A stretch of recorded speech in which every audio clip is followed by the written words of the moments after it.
यकीन है कि आज कि आपका माइक्रोबायोम बहुत बहुत खुश है आज 8वां दिन के, right. I am sure. And और आज क्या है हमारा साथ डॉक्टर त्रुषा आपको गट माइक्रोबायोम और गट हेल्थ से जुड़ी कुछ साइंटिफिक फाइंडिंग्स पर अपडेट देंगे। साथ ही फूड एलर्जीज और फूड सेंसिटिविटीज पर भी बात करेंगे। वो गट हेल्थ में पर्सनलाइजेशन के बारे में भी चर्चा करेंगे। पर्सनलाइजेशन बहुत इंपॉर्टेंट फील्ड हो रहा है गट माइक्रोबायोम में। और फिर कुछ पुराने प्रैक्टिसेस का हाईलाइट करेंगे जो हमने आजकल छोड़ दिया है, लेकिन जो बेहतर है गट हेल्थ के लिए। सो डॉक्टर तुषा जो आपको पता है बहुत दिनों से हमारे साथ है। Doctor Tusha, please come to the stage and entertain us. धन्यवाद doctor Shyam, thank you so much एक brief introduction of the session देने के लिए। तो सभी को मेरा प्यार भरा नमस्ते। आज का आपका 8वां दिन है गट रीसेट में और मेरा तीसरा सत्र है आपके साथ में। आशा करती हूँ कि मेरे बताए हुए सत्रों में से आपको कुछ ना कुछ टेक अवे मिल रहे होंगे।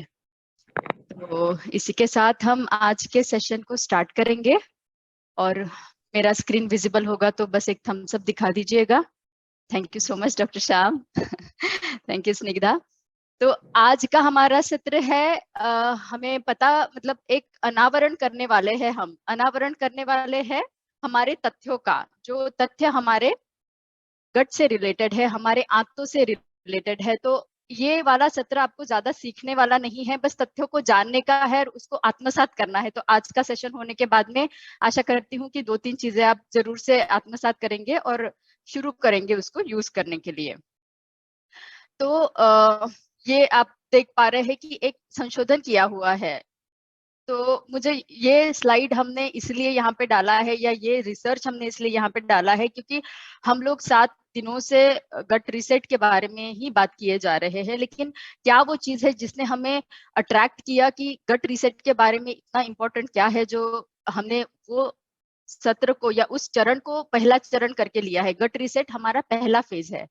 तो उसके इंटेंसिटी मतलब कितना डेप्थ है उस कंसेप्ट के पीछे, ये जानने के लिए ये हमारा संशोधन मैं आपको बताना चाहती हूँ। तो यहाँ पे आप जैसे देख पा रहे हो कि एक संशोधन किया गया है नॉर्मल वजन वाले चूहे के साथ में, एक्सपेरिमेंटल रैट्स जो अल्बिनो रैट्स हम बोलते हैं उनके साथ में।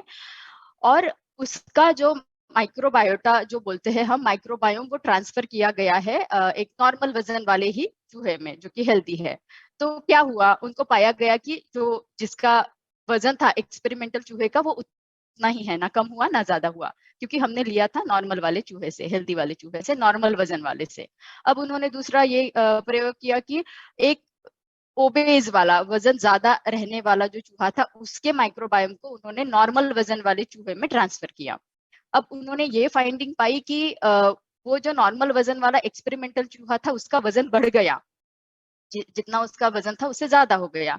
तीसरा फाइंडिंग ये उन्होंने देखा कि एक लो वजन वाला जो चूहा था उसका माइक्रोबायोटा नॉर्मल वजन वाले चूहे में ट्रांसफर किया। अब जब उन्होंने वो प्रत्यारोपण किया उसके बाद में उन्होंने ये फाइंडिंग पाया कि नॉर्मल वजन रहने वाले चूहे का अंडरवेट हो गया वो, मतलब जिससे उन्होंने लिया है माइक्रोबायोम उसी तरीके से ये नॉर्मल वजन वाला भी चूहा हो गया। तो हमें इसमें से क्या सीखने को मिलता है कि माइक्रोबायोम, गट माइक्रोबायोटा जो हम बोलते हैं उसका कितना बड़ा कितनी बड़ी भूमिका है हमारे वजन को कंट्रोल करने के लिए। आप वजन कंट्रोल करना बोलिए या वजन को मेंटेन करने के लिए बोलिए, तो ये एक चीज थी जिसने हमें ट्रिगर किया इस कंसेप्ट को लेके आने के लिए हमारे गट रीसेट या वेट मैनेजमेंट प्रोग्राम में। अब हम सब लोगों को पता है कि मार्केट में तो बहुत सारे वेट मैनेजमेंट प्रोग्राम है, तो हमारी क्या स्पेशलिटी है? तो हमारी आप ये स्पेशलिटी समझ लीजिए कि हम ओनली गट रीसेट को नहीं बताते हैं, लेकिन टू द डेप्थ गट से रिलेटेड जो चीजें हैं, जिस जिस जिस तरीके से स्टार्टिंग फ्रॉम द शारीरिक व्यायाम से लेके तो हमारे स्ट्रेस तक, खान पान से लेके सारी चीजों तक हमने आहार और विहार दोनों को भी कवर करके आपको आज तक के सारे सत्रों में गट रीसेट का इंपॉर्टेंस क्या है और वो क्यों जरूरी है। अब इस संशोधन को देखने के बाद में तो आपको पूरा समझ में आ चुका होगा कि हमारा वेट मैनेजमेंट प्रोग्राम क्यों अलग है और हमारी इंटेंसिटी या फिर जो हमारा सक्सेस रेट रहेगा, जो भी लोग इसको अडेप्ट करते जाएंगे, हम जो दैनंदिन आपको कुछ ना कुछ टेक अवेज बता रहे हैं, वो अगर आप आत्मसात करते हो तो आपका वेट मेंटेन रहना बहुत ही आसान रहेगा। अब इसी से मिलता जुलता दूसरा और एक मतलब थोड़ा इन डेप्थ बताएंगे, थोड़ा सा आपको ना एक्सप्लेन करते हुए कि क्या करता है फिर मतलब गट माइक्रोबायोटा जब हम बताते हैं तो उससे हम बोलते हैं कि माइक्रोबायोम डिराइव्ड मेटाबोलाइट्स। तो जो माइक्रोबायोम है, जो प्रीबायोटिक है, जैसे हम देखते हैं कि हमारा डाइटरी फाइबर है, हमारा खुद का न्यूट्रोलाइट का फाइबर है, कॉम्बिनेशन आप सबको पता है, इन्युलिन है, रेजिस्टेंट माल्टोडेक्स्ट्रिन है एंड हमारा ग्वार गम है। तो उनका तीनों का मतलब ये डाइटरी फाइबर जो है वो बॉडी में जाते हैं, उनका बहुत ही अच्छा हमारे गट के ऊपर यूज होता रहता है। वो पूरी तरीके से डाइजेस्ट नहीं होते हैं, लेकिन उनके ऊपर जो गट माइक्रोबायोम रहते हैं, बैक्टीरियाज रहते हैं, वो उनको फर्मेंट करते हैं और फर्मेंट करने के बाद में उससे जो है शॉर्ट चेन फैटी एसिड, जिसकी बहुत बड़ी भूमिका है माइक्रोबायोम डिराइव्ड मेटाबोलाइट्स को प्रोड्यूस करने के लिए। अब इसको हम इतना क्यों बता रहे हैं, इसको हम इतना डेप्थ में इसलिए बता रहे हैं क्योंकि ये मेटाबोलाइट्स जो है, जो माइक्रोबायोम डिराइव्ड मेटाबोलाइट्स है, उसकी हमारे फिजियोलॉजिकल एक पैथोलॉजी रहती है जो कि डिसीज कंडीशन वाले रहते हैं, एक फिजियोलॉजी रहती है जो कि नॉर्मल कंडीशन रहते हैं, हेल्दी कंडीशन। तो हमारे बॉडी के फंक्शंस को हेल्दी रखने के लिए, गट को हेल्दी रखने के लिए उन मेटाबोलाइट्स की बहुत बड़ी भूमिका रहती है। तो हमें ये जानना बहुत जरूरी है कि हमें किस तरीके के प्रीबायोटिक्स लेने हैं, जैसे कि मैंने अभी आपको एग्जांपल दिया हमारा न्यूट्रीलाइट का, तो उस तरीके के फाइबर्स को अगर इन्वॉल्व करेंगे तो अच्छा माइक्रोबायोटा हमें मिलेगा, माइक्रोबायोटा डिराइव्ड मेटाबोलाइट्स मिलेंगे जो कि हमारे हेल्थ को मेंटेन रखेंगे। अब उसके क्या फायदे हैं, जो माइक्रोबायोटा डिराइव्ड मेटाबोलाइट्स है वो क्या क्या करते हैं, वो हमारे हेल्दी माइक्रोबायोम को मेंटेन करते हैं। हमारे बॉडी पे तरह तरह की चीजों का अटैक होता रहता है, जैसे कि बाहर पानी पिया, बाहर खाना खाया, तो पता नहीं कितने हार्मफुल पैथोजेंस हमारे बॉडी में जाते हैं। तो वो जो रोग जनन करने वाले कीटाणु रहते हैं, तो उनसे लड़ने की शक्ति इंटेस्टाइन को देता है ये माइक्रोबायोटा डिराइव्ड मेटाबोलाइट्स। अब जो आपकी ऊपरी परत रहती है उसको भी स्ट्रेंथन करना, शक्ति देने का काम ये मेटाबोलाइट्स करते हैं। साथ ही साथ अगर आंतों के ऊपर कोई इन्फेक्शन आ गया हो, सूजन हो जाती है, वजन बढ़ जाता है, आंतों के ऊपर अपने आप सूजन हो जाती है, वो भी आपका वजन बढ़ने का एक कारण रहता है। तो वो जो इन्फ्लेमेशन है, वो जो ऑक्सीडेटिव स्ट्रेस है, उसको कम करने का काम भी ये मेटाबोलाइट्स करते हैं। साथ ही साथ सेंसिटिविटी और इंटॉलरेंस फूड का, तो ये जो है पहले मतलब लोगों को शायद सेंसिटिविटी कम होती थी क्योंकि वो हेल्दी प्रैक्टिसेस करते थे आहार विहार की। अब सेंसिटिविटी ज्यादा बढ़ गई है क्योंकि हम हमारे आंतों को सुनते ही नहीं है, हम उनकी तरफ ध्यान ही नहीं देते हैं। तो अगर आपके माइक्रोबायोम स्ट्रांग रहेंगे तो वो जो सेंसिटिविटी है टुवर्ड्स द फूड या इंटॉलरेंस है उसको भी कम करेंगे। और साथ ही साथ मेटाबॉलिक डिसऑर्डर, जैसे आप देख पा रहे हो कि ब्लड शुगर कंट्रोल करने का काम भी ये माइक्रोबायोटा करते हैं। अभी अब तक तो हमने साइंस जान लिया कि हमारा मोटो क्या है, हम किस चीज से प्रेरित होकर हमने गट रीसेट प्रोग्राम स्टार्ट किया है। अब मुझे ये जानना था कि आप में से कितने लोगों को ये अंडरस्टैंडिंग है कि फूड सेंसिटिविटी क्या रहती है और फूड एलर्जी क्या रहती है, क्या दोनों एक ही है? तो आपका आंसर यस या नो में आप फटाफट डाल दीजिए चैट में, तो हमें अंडरस्टैंडिंग आ जाएगी। सेम है, मोनिका जी ने बताया है, नहीं बताया, बहुत सारे लोग नहीं बता रहे हैं, दर्शन, मदन जी, और कोई responses? No idea. It's a mix ठीक है, doctor it's a mixed, no भी बोल रहे हैं, यस भी बोल रहे हैं। यस भी बोल रहे हैं, करेक्ट या। तो इट्स गुड इन अ वे, क्योंकि नो भी बोल रहे हैं तो उनको अंडरस्टैंडिंग है थोड़ा थोड़ा, तो थोड़ा इसका साइंस भी जान लेंगे हम अभी। ठीक है, तो आप यहाँ पे देख पाते हो कि क्या है सेंसिटिविटी। तो सेंसिटिविटी ये है कि थोड़े थोड़े जो चीजें हैं, मधुमती जी, मैं क्वेश्चन आंसर हम एंड ऑफ द सेशन में ले लेंगे, तो आपके चैट बॉक्स में डाल दीजिएगा तो हम आंसर दे देंगे आपको। फूड सेंसिटिविटी जो है वो ज्यादातर लोगों में देखा जाता है। मतलब इसका एक कॉमन सा एग्जांपल, जैसे कि राजमा खा लिया किसी ने तो गैस हो गई, ब्लोटिंग हो गया। कुछ लोग बोलते हैं अच्छा राजमा खा लिया, छोले खा लिए, मेरे ना सारे जॉइंट दर्द कर रहे हैं अभी। तो ये हो गया सेंसिटिविटी का एग्जांपल, वेरी कॉमन। और ये हम में से हर इंसान को कुछ ना कभी होता है। किसी को ज्यादा मात्रा में होता है तो उनको विजिबल होता है, दिखता है। किसी को बहुत ही कम मात्रा में होता है, उनको पता नहीं चलता है। तो उसके सिम्टम्स यही है, थोड़ा गैस होना, ब्लोटिंग होना, जॉइंट पेन ज्यादा हो जाना। स्ट्रेस वाले जो लोग हैं उनको सेंसिटिविटी ज्यादा रहती है। थोड़ा कुछ कम ज्यादा खा लिया, स्पाइसी खा लिया, ऑलरेडी स्ट्रेस है, इंटेस्टाइन गट माइक्रोबायोटा इम्बैलेंस हुआ है, उसके साथ साथ में आपने कुछ गलत सलत खा लिया तो फिर हो गया, फिर से प्रॉब्लम हो गई, हेडेक हो गया, वेट गेन हो गया। तो ये चीजें सेंसिटिविटी कहलाती है। और अभी इसके साथ में जब जैसे एग्जाम्पल में आप देख पा रहे हो कि लोग ना बोलते हैं, आजकल एक नया ट्रेंड आया हुआ है कि गेहूं से एलर्जी हो गई, गेहूं से एलर्जी हो गई। तो इंडियन लोग बहुत ही सालों से, मतलब जमाने से, कितने पीढ़ियों से हम गेहूं खाते आ रहे हैं। तो प्रोबेबली हम लोगों का माइक्रोबायोटा बना है उस चीज के लिए कि उसको सेंसिटिविटी नहीं होनी चाहिए। लेकिन हमने हमारे माइक्रोबायोटा को इतना चेंज कर दिया है कि गेहूं जैसे नॉर्मल सी चीज से भी हमें सेंसिटिविटी होती है। तो माइक्रोबायोटा को ध्यान रखिए, ये मत ध्यान रखिए कि किस चीज से आपको सेंसिटिविटी होती जा रही है। तो सेंसिटिविटी को मैं बता रही हूँ कि ज्यादा ध्यान नहीं देना है, माइक्रोबायोटा को स्ट्रॉन्ग करना है, क्योंकि वो है आपके सेंसिटिविटी के प्रॉब्लम का सोल्यूशन।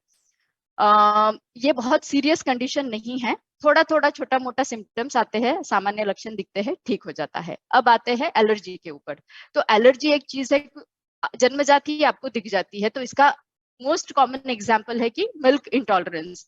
छोटे बच्चे दूध पीते ही वॉमिट कर देते हैं, तो वो जो हो गया है, एलर्जन हो गया है। पीनट आप देख पा रहे हो, नीचे एग है, मिल्क है। तो अगर आपको एलर्जी है तो मैं यहाँ पे रेकमेंड करना चाहूंगी कि अच्छा है अगर आप एक एलर्जन टेस्ट करा लो अपने आप का, ताकि आपको पता रहे कि मुझे इस चीजों की एलर्जी है।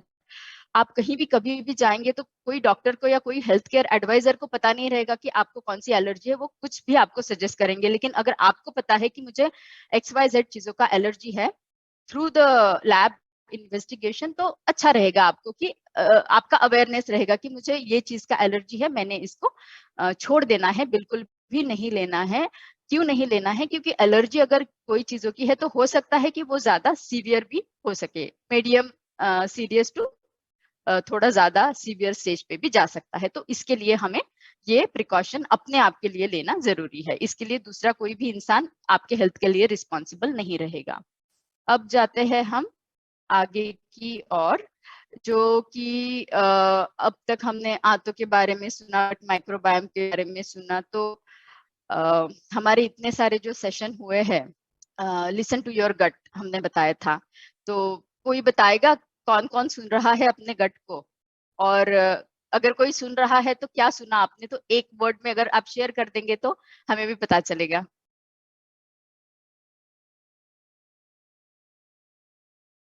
7 दिनों से किसी ने सुना अपने गट को? अच्छा, very light feeling Madan Dhiman ji को, अमेजिंग फीलिंग है, लाइट एनर्जेटिक फीलिंग आता है। नो कॉन्स्टिपेशन, बहुत ही सिंपल। मतलब लोग ना स्ट्रगल करते हैं कॉन्स्टिपेशन से। मतलब मूवी निकाल दी है उसके ऊपर अमित जी ने कि ना इमोशन से रिलेटेड कॉन्स्टिपेशन से। तो इतना स्ट्रगल करने वाली चीज नहीं है। छोटे छोटे चीजों को अगर आप, वेरी नाइस, मतलब रिस्पॉन्स इतना अच्छा आ रहा है कि सभी लोगों ने फॉलो भी किया है और सभी लोगों को रिजल्ट भी मिला है, तो खुशी हो रही है। तो सुनिए अपने गट को, इट्स वेरी इंपॉर्टेंट कि जो सिग्नल्स वो देता है ना गट हमारा, तो उसको सुनिए, ताकि हमें पता चले कि मेरा जो गट है, मेरी आंतें हैं, वो हेल्दी स्टेट में है या नहीं। अब जैसे आपने ऑलरेडी चैट बॉक्स में डाला है कि एनर्जी लेवल बहुत सारे हमारे पार्टिसिपेंट्स का बढ़ा हुआ है, तो वो भी एक उसका लक्षण है। मेंटल वेलबींग, जैसे होता है ऑफिस जाना है, पेट साफ नहीं हुआ है तो एक मेंटल कॉन्स्टिपेशन भी साथ ही साथ रहता है। फिजिकल कॉन्स्टिपेशन के साथ में, तो वो मेंटल वेलबींग भी नहीं रहता है। इम्यूनिटी डेफिनेटली बढ़ेगी, क्योंकि हमने देखा है कि कैसे माइक्रो बायोम जो है हमारे इम्यूनिटी को बढ़ाते हैं पिछली वाली स्लाइड में। और tolerance to the food, microbiota अच्छा रहेगा तो डेफिनेटली कोई भी तरीके की सेंसिटिविटी आपको किसी भी फूड से नहीं होने वाली है। अब ये है लक्षणों से हमें पता चलेगा कि मेरा गट हेल्दी है या नहीं। अब कोई अच्छा पैरामीटर है क्या कि जिससे पता चलेगा कि मेरा गट अच्छा है या नहीं? तो आपको अगर रिपोर्ट चाहिए तो एक पैथोलॉजिकल टेस्ट भी हमारे पास में रहता है, जो कि स्टूल सैंपल कलेक्ट करके किया जाता है, जिसको हम जीनोम सीक्वेंसिंग स्टडी बोलते हैं। तो उसके साथ में आपको एक रिपोर्ट भी मिल जाएगा कि क्या आपके आंतें बोल रही है, क्या उनका स्टेटस है। तो वो देख के शायद आपको ज्यादा खुशी होगी कि अच्छा मेरा रिजल्ट आ गया है आंतों का। तो अभी आएंगे पर्सनलाइजेशन के बारे में, क्योंकि गट के बारे में, आंतों के बारे में हमने बहुत जान दिया। अब पर्सनलाइजेशन क्यों जरूरी है? तो पर्सनलाइजेशन इसलिए जरूरी है क्योंकि हम सारे लोग सेम नहीं हैं, किसी की भी शक्ल किसी से नहीं मिलती है। और आपको पता है कि किसी के भी फिंगरप्रिंट्स किसी से नहीं मिलते जुलते हैं। तो जैसे फिंगरप्रिंट्स हम सभी के अलग अलग है, उसी तरीके से हमारी माइक्रोबायोम का सेटअप जो है इंटेस्टाइन में, वो भी हर किसी का अलग है। प्रकृति जो बोलते हैं आयुर्वेदा में, तो हर इंसान की प्रकृति जन्मजात अलग अलग है, वो किसी के साथ नहीं मिल सकती है। तो एक ही फॉर्मूला आप सब लोगों को अप्लाई नहीं कर सकते हैं, इसीलिए पर्सनलाइजेशन की जरूरत है। तो जैसे हमने पता किया है कि जीनोम सीक्वेंसिंग का अगर आप टेस्ट करा लेंगे और आपको पता चल जाएगा कि मेरा गट कौन से स्टेट पे है अभी, तो हमें मतलब वो अंडरस्टैंडिंग हो जाता है कि अभी मुझे क्या पर्सनलाइजेस एडवाइसेस लेनी है मेरे हेल्थ केयर एडवाइजर से। या जो है इसमें आएगा डाइट प्लान्स, जो पर्सनलाइज तरीके से रहेगा, आपके रूटीन को अंडरस्टैंड करके आपके डाइट प्लान्स पता किए जाएंगे, और आपको आपकी न्यूट्रिशनिस्ट जो है वो सजेस्ट करते जाएगी कि क्या डाइटरी रिकमेंडेशंस आपने लेने हैं। वैसे ही टारगेटेड प्रीबायोटिक सप्लीमेंटेशन, तो आजकल मतलब ये ट्रेंड है कि सारे डॉक्टर्स जब कोई भी पेशेंट उनके पास जाता है तो अलोंग विद द ट्रीटमेंट एक सेट ऑफ, जैसे आपने बच्चों का देखा होगा, लूज स्टूल्स, किसी को दस्त हो गए तो साथ ही साथ एक कॉम्बिनेशन वो दे ही देते हैं प्री एंड पोस्ट बायोटिक का। तो वो प्रोबायोटिका, तो प्री एंड प्रोबायोटिक का, तो वो कॉम्बिनेशन हमारे डिजीज को भी कंट्रोल करने के लिए बहुत हेल्प करता है। लाइफस्टाइल मॉडिफिकेशन, तो मैंने मेरे पिछले वाले सेशन में भी ये चीज बताई थी कि कैसे शारीरिक व्यायाम और हमारा मानसिक स्थिरता हमारे गट माइक्रोबायोम के ऊपर अफेक्ट करता है। तो शायद सब लोगों ने इम्प्लीमेंट करना शुरू किया होगा, एक्सरसाइज करना शुरू किया होगा, तो रिजल्ट मिल रहा है। जितना एक्सरसाइज करोगे उतना गट मोटिलिटी, पेरिस्टाल्टिक मूवमेंट बढ़ेगा, और कॉन्स्टिपेशन से और बाकी सारी ब्लोटिंग या बाकी सारी चीजों से राहत मिलेगी। रेगुलर मॉनिटरिंग और ट्रैकिंग करना भी हमें उतना ही जरूरी है। तो ये हो गया पर्सनलाइजेशन के बारे में। अब तक हमने जान लिया कि क्या था हमारा इंटेंशन गट रीसेट को शुरू करने के बारे में, उसके पीछे क्या क्या संशोधन है, क्या कंसेप्ट है, और पर्सनलाइजेशन क्या है, सेंसिटिविटी, एलर्जी क्या है। तो ये हो गया रिसेंट एडवांसेस जो है, या फिर जो नए संशोधन है गट माइक्रोबायोम वर्ल्ड वाइड जो चल रहे हैं। अभी थोड़ा सा पीछे चलते हैं हमारे ट्रेडिशन में, हमारा भारतीय जो परंपरा है उसके बारे में। तो अब मैं बस एक क्वेश्चन फिर से आपको पूछना चाहूंगी कि ट्रेडिशन हमें सबको पता है, तो ये ट्रेडिशन में गट से रिलेटेड ही दो तीन चीजों को हम टारगेट करने वाले हैं आज के सेशन में। तो आपको पता है कि पहले के जमाने में प्लेट के साथ साथ में पत्तों का भी यूज किया जाता था, पत्तों को यूज करते थे खाना खाने के लिए, परोसने के लिए। तो कोई कोई एग्जाम्पल देना चाहेगा कौन से पत्तों को यूज करते थे, या कौन सा आपको पता है अभी जो वेरी कॉमनली यूज होता है? बनाना लीफ, एक्सपेक्टेड आ गया आंसर। अच्छा, बनाना। पीपल का तो नहीं होता है ज्यादातर। साल, साल is correct answer. Palash is correct answer. नहीं, लोटस का नहीं होता है। लोटस का वैसे खाने के लिए यूज होता है, मतलब जो मखाना बोलते हैं, या उसका जो नाल रहता है, कमल नाल जो हम बोलते हैं, उसको भी करते हैं। तो वेरी नाइस, मतलब बहुत सारे लोगों को बहुत अंडरस्टैंडिंग है। तो चलो देखते हैं।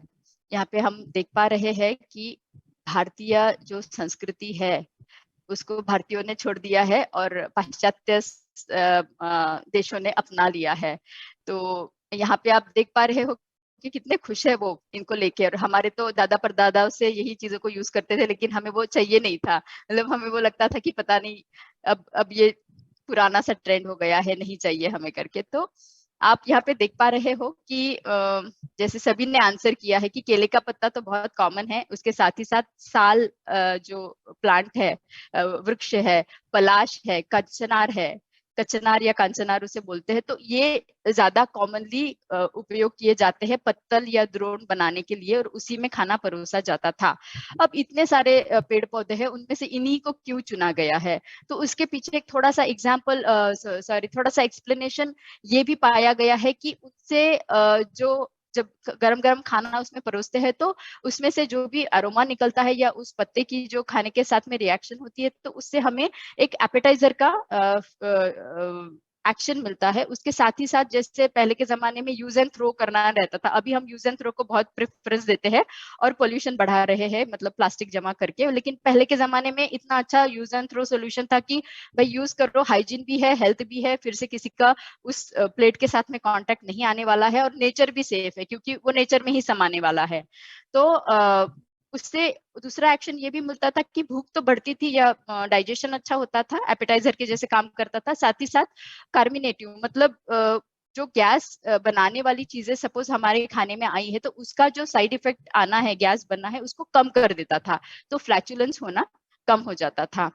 तो यहाँ पे आप जो देख पा रहे हैं स्क्वाटी पोटी के साथ में टर्मरिक लाटे के साथ में प्लेट्स, तो ये 3 कंसेप्ट है। तो ये ही हम भी आगे बताने वाले हैं। अब मैंने खाना परोस दिया है आपको, तो खाने के लिए बैठना कैसे है? टेबल पे, डाइनिंग पे बैठना है कि नीचे जमीन पे बैठना है? कोई आएंगे तो रिस्पॉन्सेस अच्छा लगेगा।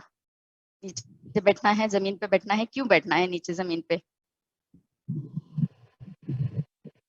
चलिए जानते हैं क्यों बैठना है जमीन पे, ग्राउंड पे बैठना है। बहुत बहुत ही मतलब एंशियंट टाइम में बताया गया है। उसको हम बोलते हैं सुखासना। मतलब है ही वो कि बैठ जाओगे तो आराम, सुकून मिलता है कि चलो पूरा स्ट्रेस निकल गया, जैसे ही पैर को फोल्ड कर लिया। तो सुखासना में बैठना खाने के लिए बहुत इंपॉर्टेंट माना गया है। लेग्स को फोल्ड करके, आशीष जी सही बात है, लेग्स को फोल्ड करके ही बैठना है। जब हम इस पोजीशन में बैठते हैं और हमारे सामने खाना रहता है तो कैसे खाना खाते हैं?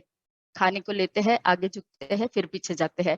तो ये जो टू एंड फ्रो मोमेंट हो रहा है, उससे एक रिदम सा बनता है और एक थोड़ा सा जेंटल मसाजिंग होता रहता है हमारे एब्डोमिनल मसल्स के ऊपर, तो वो थोड़ा हमारे डाइजेशन को स्पीड अप कर देता है। उसके साथ ही साथ में जो आसन बैठने का पोजीशन है, उससे क्या हो जाता है, अगर आप डाइनिंग पे टेबल पे बैठे हैं तो आपके पैर नीचे झूल रहे हैं, तो ब्लड सर्कुलेशन नीचे जाता रहता है। लेकिन जब फोल्ड करके बैठ रहे हो तो कंपैरेटिवली ब्लड सर्कुलेशन वहां से डिटैच होके उसका पूरा कंसंट्रेशन जो है आपके आंतों के ऊपर, फूड डाइजेशन के ऊपर सोलली कॉन्सेंट्रेट हो जाता है। तो वो जो फोकस रहता है वो बहुत जरूरी रहता है। उसके बाद में सुखासना जो मेडिटेशन में बताया गया है, ये एक माइंडफुल मतलब स्ट्रेस को कम करने वाला बताया है। तो हमें माइंडफुल ईटिंग के लिए स्ट्रेस कम करना सबसे ज्यादा जरूरी है। तो हमारा कंसंट्रेशन खाने पे रहना है। आपको पता होगा कि पहले के जमाने में सारे लोग खाने के लिए बैठे तो बात भी नहीं करने देते थे। बात इसलिए नहीं करना है, या तो वो आपके श्वास प्रणाली में चला जाएगा खाना, वो भी एक कारण था, और दूसरा कारण था कि कंसंट्रेशन रहे। तो सुखासना में बैठ के, मेडिटेशन पोज में बैठ के ब्लड सर्कुलेशन को कंसंट्रेट करके मसल्स को, हमारे एब्डोमिनल मसल्स को एक्टिवेट करना, ये सारे रीजंस है कि क्यों नीचे बैठ के खाना खाना है। तो आशा करती हूँ कि आज से सारे लोग शुरू कर दीजिए, मैं भी करती हूँ। और अब हो गया, खाना परोस लिया, खाना खा लिया, अब मोशन भी तो क्लियर होना जरूरी है। मोशन क्लियर होने के लिए क्या करना है? तो स्क्वाटी पोटी आपको बताया था अभी थोड़ी देर पहले। तो आप देख पा रहे हो कि स्क्वाट जो है इंडियन सिस्टम, जो हमने तो कमोड्स को अडॉप्ट कर लिया वेस्टर्नाइज होके, लेकिन western people are going towards the squatting position for clearing the bowels. क्या क्या रीजन है? ये रीजन इसका ये है कि जब उस पोजीशन में आप बैठ रहे हो, जैसे देख पा रहे हो, तो उस पोजीशन में बैठने से जो पूरा प्रेशर है आपका, जो जरूरी रहता है इवैक्यूएट करने के लिए वेस्ट प्रोडक्ट को, वो पूरा उस इंटेस्टाइन के लोअर एरिया पे आ रहा है, और वो जो सारे थाई से लेके जो पेल्विक मसल्स है उसके ऊपर भी एक स्ट्रेच आ रहा है। तो वो क्या करता है, वो एक तो इंटेस्टाइन के फंक्शन को स्पीड अप कर देता है, स्टिमुलेट कर देता है, उसके साथ ही साथ कंप्लीट इवैक्यूएशन, जैसे पता नहीं ये पर्सनल एक्सपीरियंस है, लोगों ने एक्सपीरियंस किया होगा, आप में से सभी ने ही, कि कंपैरिजन अगर करते हैं तो कमोड पे बैठ के अगर इवैक्यूएशन हुआ है, you don't feel the completeness, but if you use the Indian style you feel the completeness and you feel मतलब बहुत ही एक्टिव बाद में। और यस, कॉन्स्टिपेशन के लिए आपको जोर लगाने की जरूरत नहीं है, the asana itself it like clears the bowel automatically. Then blood flow definitely बढ़ता है पेल्विक रीजन को, और कैलोरी बर्न क्यों करता है, क्योंकि ये जो आसना है जैसे मैंने बताया कि पेल्विक रीजन को स्ट्रेच करता है बहुत ज्यादा, और हमारा कोऑर्डिनेशन भी बढ़ाता है। बहुत सारे लोग जब ओवरवेट रहते हैं तो उनका ना